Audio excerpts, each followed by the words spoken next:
Well, in 1893, a group of men got together and incorporated and started the Fire Company, Fire Company 1. And they had a house where the engine was kept on Sprague Road.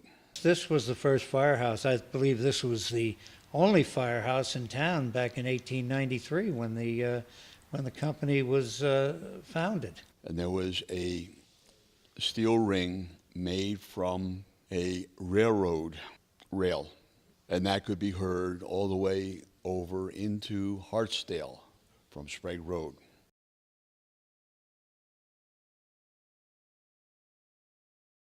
I'd say very close-knit, because I'd say probably even more so today, because fellows have to go through an extensive period of training. You're meeting good people here. You're not meeting any bad people here. It's like a brotherhood. Why? Because you build camaraderies, relationships with all the volunteers, all the career staff, other communities. They're honest, they're hardworking, and their commitment to the fire services is what mostly brings us together, the commitment. I would describe them as a very upstanding, very committed bunch of folks. Typically what a Scarsdalian is would be a volunteer firefighter. Love it. Really like the guys, like the work we do, training we do, and the idea of being part of something that's helping the community. It's a brotherhood. The volunteer firemen throughout the country is a brotherhood. These are guys that I would, give a kidney to. It's a service like no other service because you know you're helping your neighbor.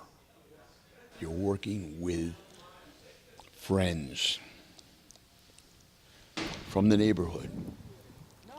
But moreover, these friends end up being brothers. And I like large families. They're a beautiful thing. And being a firefighter is a beautiful thing, especially here.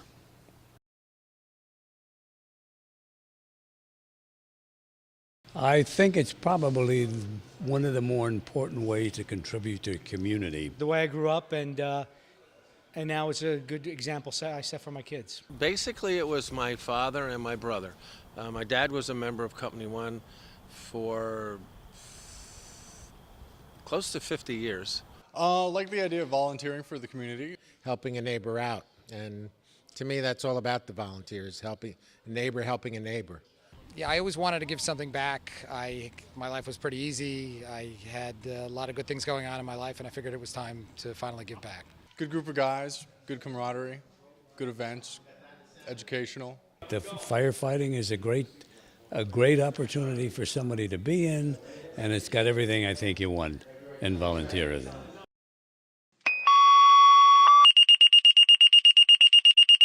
You get a little bit of an adrenaline rush because it doesn't happen all that often, but even when it does happen, it's pretty exciting. You know you're needed, and you sort of have to collect your thoughts and figure out what you're going to do next, and then hop in the car and go. Where's my gear? Is it in the back of the car? We have a few cars, so I got to make sure I'm ready. I jump in the car, the adrenaline's going a little bit, put the blue light on, and get to the fire safely as possible. 1 o'clock in the morning, 3 o'clock in the morning, 5 o'clock in the morning, doesn't make a bit of difference. It's sort of in your blood. It's just you hear the pager go off and you listen for the call and away you go. The adrenaline rush is still there after all these years. I carry a pager with me in the car, on my belt. Yeah, I get nervous, but it's more about the adrenaline rush and about, thinking about all the things that I might be seeing when I get to the fire scene. It's planning. It's really thinking about the fire as you're on your way. You need to have a healthy respect for even the most routine calls because you never know what it is that could hurt you.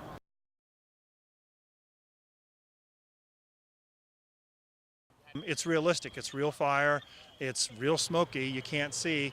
And you're hauling around heavy stuff. So you're working hard. You're sweating. It's tough to communicate, just like at a real fire ground. Guys, over here. This is one big monthly drill where we all come together, and we do it at a facility like this where we have not only the support of Scarsdale career staff and our training captain, but there's help from volunteers at the county level, instructors who give us something that we don't normally get in our routine training. Like, you get to do live burns here, which means, just like what it sounds, there's a building where the guys will set off pallets or other flammable material, and our job is to go in organized crews, find the fire, put it out. We had a live burn, a little heat, a little smoke, more than one evolution going. They had two lines going in, a backup line and an attack line. I mean, it's not the kind of experience that we get normally in our everyday lives, especially with some of it's working at desk jobs and so forth, but you're putting yourself in a very physically demanding situation, so you get to test yourself. To give back. It's an obligation. You make a commitment as a volunteer firefighter. It's got to be done. It's something that you need people. A town like Scarsdale, we do have the career force, but we also need the support of the volunteers. And you know, if it was my house on fire, I'd want somebody getting up at 1 in the morning. Even if they got to go to work the next day, you want someone to show up there and protect your house, your family, your life. It's a commitment for, helping one another out. Everybody's down in luck sometimes. Obviously, you're really down in your luck if your house is on fire. So to me, you do what you can to save a neighbor's house. You can't do anything more noble than helping someone who needs help. And it could be something as simple as protecting the furniture from the water damage of the hoses after the fire is out. It could be something as comforting the homeowners. It could be going into the fire. It could be getting on the roof to vent a fire. It could be during Hurricane Sandy helping out. It's the camaraderie, it's the volunteerism, which Scarsdale is wonderful. It's full of volunteers on many different levels. And you're helping your community. It's good to give back to the community that gives so much to all of the people in Scarsdale. We help protect the community, and when you call 911, somebody has to come. So the firemen come.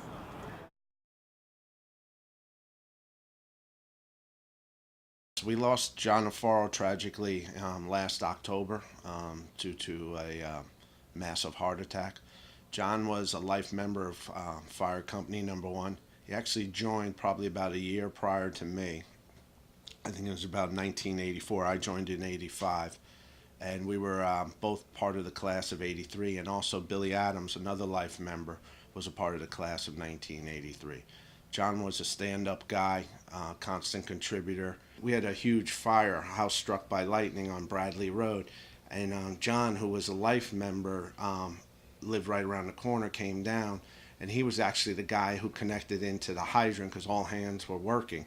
He pulled the 5-inch supply line in, took the hydrant pack and made the connection and got the water flowing.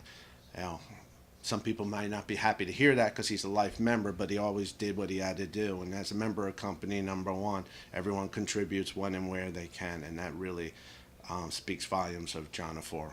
John showed up to meetings and constantly looked to contribute and looked at Company Number 1 as a resource. John is gone, but he's not forgotten, and he's a big part of Company Number 1's thoughts and prayers. We had a fire that was caused by lightning one evening, or one afternoon actually.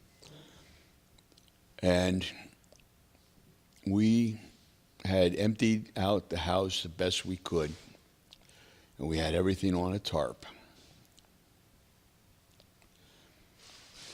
And the family came over to the tarp, and the owner of the house, the dad, looked down and said, "Oh, we've lost everything. Look at it. There's like nothing left." And I walked over to him and I said, "Look again." of what you have. And he looked around and he saw his family there. No one got hurt, but his family was there. And his statement was beautiful. He says, "You're right. I've got the most important thing that a man could have, and that's his family."